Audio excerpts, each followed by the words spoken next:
एक दिलीप कुमार की भी फिल्म थी जिसमें वो बैसाखी लेके चलते हैं, हम गाते हैं कि आज पुरानी राहों से कोई मुझे आवाज न दे।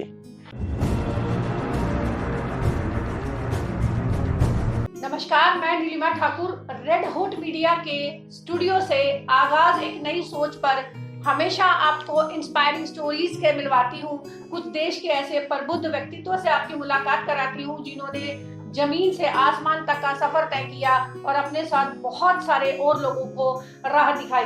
आज हमारे साथ हैं वाराणसी से उत्तम ओझा जी, जिनको लोग दिव्यांग बंधु के नाम से भी जानते हैं। और दिव्यांगों पर उत्तम ओझा जी पूरे देश भर में बहुत सारी योजनाओं पर काम भी करते हैं और भारत सरकार की अनेक नीतियों के तहत उनके लिए कार्य करते हैं, उनके स्वावलंबन के लिए कार्य करते हैं और उनकी आत्मनिर्भरता के लिए काम करते हैं।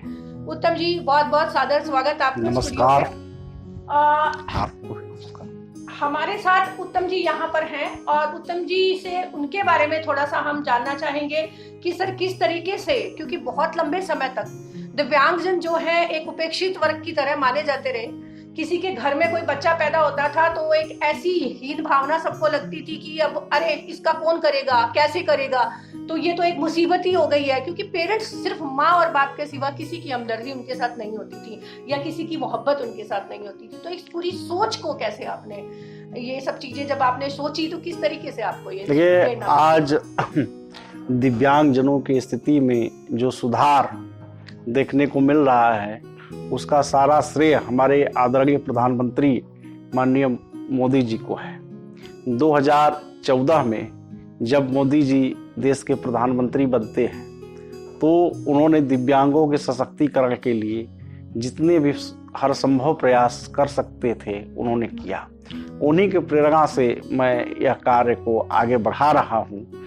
पिछले सरकारों ने अगर दिव्यांगजनों के हित के लिए कार्य किए होते तो आज यह समस्या हमें जो सामना करना पड़ रहा है वह न करनी पड़ती।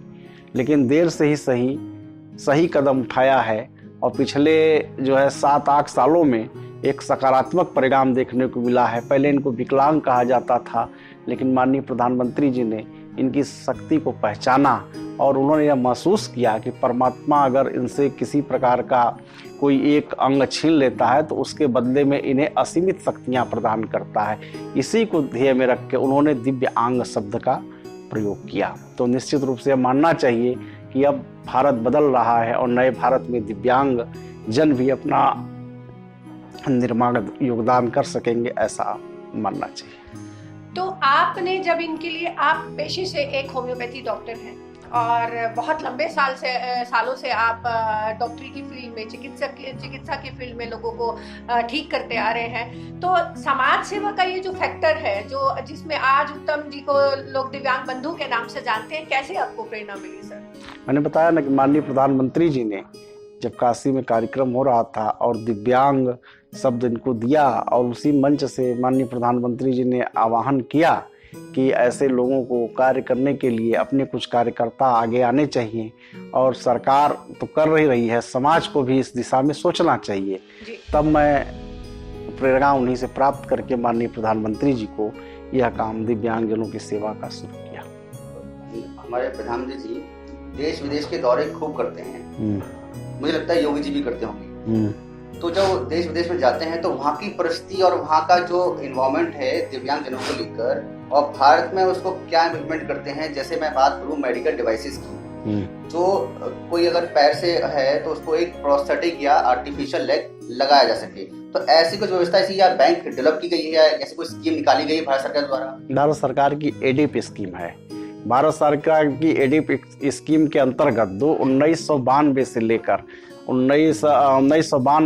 2014 तक पिछले 35 वर्षों में मात्र 57 कैंप दिव्यांगों को कृत्रिम उपकरण और कृत्रिम अंग एवं सहायक उपकरण के लगे।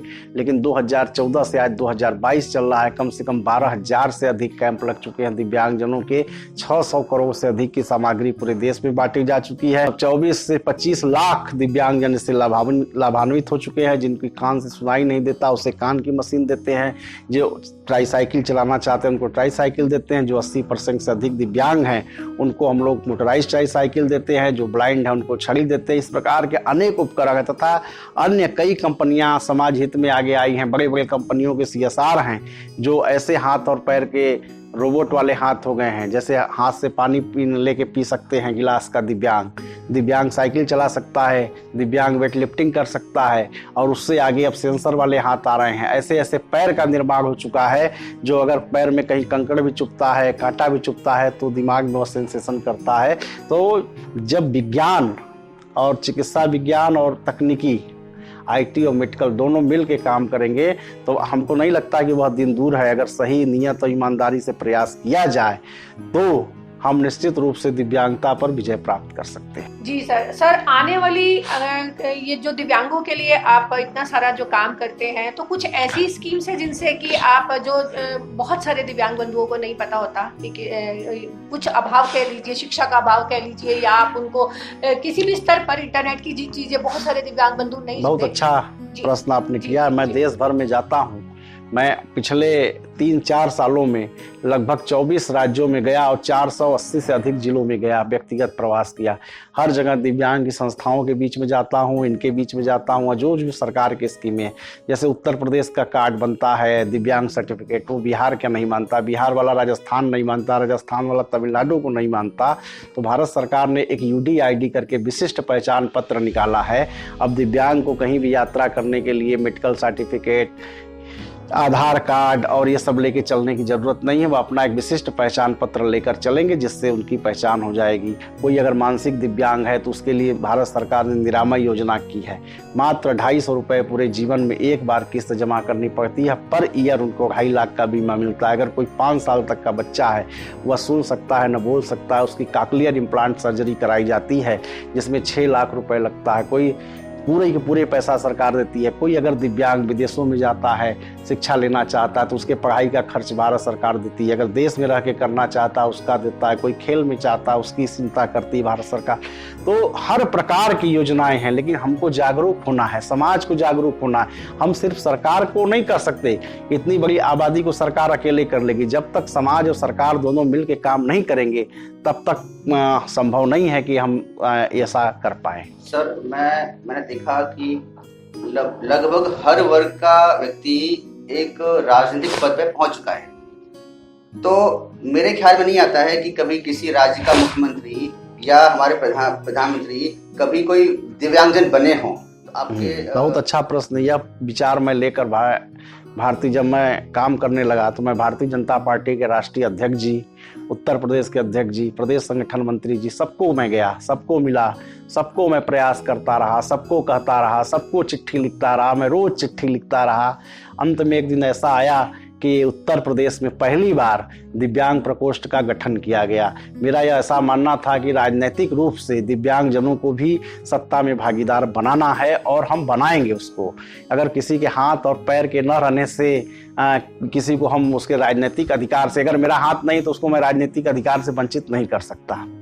तो मेरे सुझाव को माना गया और उत्तर प्रदेश भारतीय जनता पार्टी ने सर्वप्रथम एकमात्र ऐसी पार्टी है पूरे भारत में और उत्तर प्रदेश जैसे बड़े राज्यों में दिव्यांग प्रकोष्ठ का गठन किया। और मुझे इसकी जिम्मेदारी उत्तर प्रदेश की पिछले 6 महीनों में मिली। और 6 महीने में जब मुझे जिम्मेदारी मिली, संगठन की दृष्टि से उत्तर प्रदेश में 98 जिले हैं, 6 क्षेत्र हैं। मैंने 6 क्षेत्रों की कमेटी को गठित किया और 98 जिलों में दिव्यांग प्रकोष्ठ का गठन हो चुका है।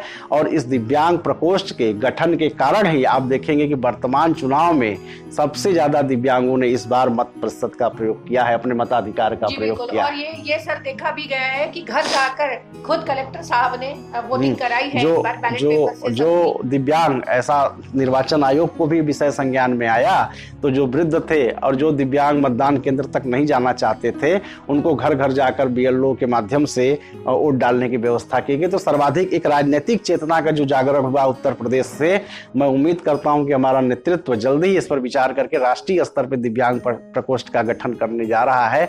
और दिव्यांगों को हम राजनीतिक भागीदारी दिए बिना उनका विकास नहीं कर सकते। आपने योगी जी के प्रश्न पूछा, तो योगी जी, माननीय महाराज जी, जब योगी जी मुख्यमंत्री बने थे उत्तर प्रदेश की में, तो मात्र 300 रुपये पेंशन थी। 2017 में दिव्यांगजनों को 300 रुपये पेंशन दी जाती थी। महाराज जी ने उसको 300 से बढ़ा के 500 कर दिया।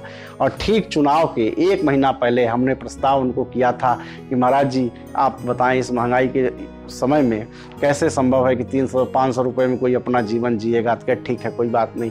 महाराज जी ने उसको 1000 कर दिया। और जो हमारा भारतीय जनता पार्टी का घोषणा पत्र है, आज हमको भारतीय जनता पार्टी को उत्तर प्रदेश के अंदर जो पूर्ण बहुमत से सरकार बनी है, विजय मिली है, हमने उस घोषणा पत्र में एक स्पष्ट लिखा है कि हम सरकार बनते ही वह 1000 की पेंशन को बढ़ाकर 1500 करने जा रहे हैं। हम 1500 करेंगे, आवश्यकता पड़ने पर इसको और बढ़ाएंगे। दिव्यांगजनों को और अधिक से अधिक जो सुविधा हो सकती है हम देंगे, क्योंकि दिव्यांग भी इस देश के नागरिक हैं। और हम जिस समर्थ भारत, सक्षम भारत की कल्पना को लेकर पूरी दुनिया में विश्व गुरु का सपना लेकर चल रहे हैं, हम इतनी बड़ी आबादी को छोड़कर नहीं चल सकते। तो पैसे की बात की आपने जी, उत्तम ओझा जी ने हमें सरकार की कई नीतियों के बारे में बताया, अपने समाज सेवा के कार्यों के बारे में बताया। ये एक बहुत ही विस्तृत खुद अपना व्यक्तित्व रखते हैं। और बहुत सारे दिव्यांगजन अगर किसी भी प्रकार की कोई भी समस्या से जूझ रहे हैं या कुछ भी है, तो वो हमें रेड हॉट मीडिया हाउस को इनबॉक्स कर सकते हैं। सर से हम उनकी समस्याओं का निवारण करने के लिए उनको जरूर सजेशन दिलवाएंगे। देश भर में कोई भी आदमी, कोई भी दिव्यांग किसी भी समस्या के लिए हमारे साथ जुड़ सकते हैं। और जो भी उत्तम जी यथासंभव उन लोगों की सहायता करने के लिए हमारे साथ तो हमेशा रहेंगे। बहुत बहुत धन्यवाद सर। मैडम एक क्वेश्चन है मेरा। जी जी जी, चल जाते सर, आप मूवीज देखते हैं? बिल्कुल देखते हैं सर। तो दिव्यांगजनों को लेकर जो कमी महसूस होती है, जो मुझे लगता है आपके साइड से भी ऑब्जर्वेशन होगा कि हम इसके लिए अवेयरनेस के लेवल पे क्या कार्य कर रहे हैं। तो कुछ मूवीज हैं जो दिव्यांगजनों को लेकर बनी है ताकि सामाजिक चेतना जागे और उनके लिए, उनके दिव्यांगजनों को लेकर एक रिस्पेक्ट की भावना आगे आए। तो ऐसा इस क्षेत्र में और कार्य करने की कितनी जरूरत है, और योगी जी इसमें कितना योगदान कर रहे हैं? बहुत अच्छा सुझाव आपका। भारत में आपने देखा होगा कि पहले भी एक फिल्म बनी थी दोस्ती, जिसमें एक आंख से दिव्यांग थे, एक पैर से दिव्यांग थे। उसमें एक गाना था कि जाने वालों जरा मुड़ के देखो इधर, हम भी इंसान है तुम्हारी तरह। उपकार फिल्म बनी थी जिसमें एक लंगड़ा बाबा रहते हैं, जिसमें गाना गाते कस्मे वादे प्यार वफा सब बातें हैं, बातों का क्या। तो ऐसा नहीं है हमारा सोच। उस समय कुछ फिल्में, एक दिलीप कुमार की भी फिल्म थी जिसमें वो बैसाखी लेके चलते हैं, गाते हैं कि आज पुरानी राहों से कोई मुझे आवाज न दे। तो दिव्यांग जन जब जो है क्या करते हैं कि मैं यही कहना चाहूँगा कि आज पुरानी राहों से कोई मुझे आवाज न दे, क्योंकि वो इतना आगे निकल चुके हैं कि अब अतीत नहीं, हमको भविष्य देखना है। बहुत बहुत धन्यवाद, आपने मुझे बुलाया। मैं रेड हॉट मीडिया का आभार व्यक्त करता हूं, और अपने मैं नीलिमा ठाकुर जी का, रंजीत जी का विशेष रूप से आभार, सर्वेश जी का भी आभार कि आपने मुझे अवसर दिया। इसके लिए बहुत बहुत धन्यवाद। नमस्कार।